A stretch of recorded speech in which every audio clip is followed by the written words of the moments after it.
This is Visibro 3 channel. In today's video, I will show you how to make all TikTok posts private at once. Before you get started, don't forget to subscribe and turn on the notification to keep you updated about this channel. So let's go. TikTok video creators can choose who can see their videos by modifying the video's privacy settings.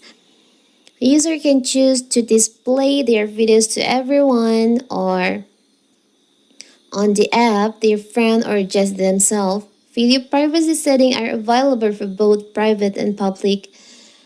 TikTok accounts, however, private account can't choose the everyone options in their content. It's only visible to their approved followers.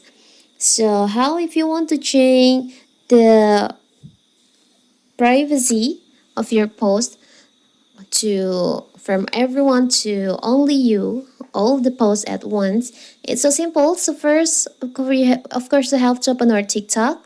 Now you can just open your profile. As you can see, I have a post on public. I want to hide it.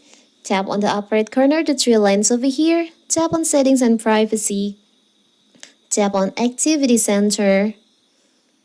Now you can just scroll down. There is an option manage post visibility. You can just tap on that. And you can just choose for all of your content posts like this. Now tap on next and you can just choose on only you like this and tap on update. So now your posts on your TikTok will be hidden for public. It's so simple, right? So that is how to make TikTok posts private for everyone. Don't forget to like and subscribe and turn on the notification to keep you updated about this channel. Thank you and see you!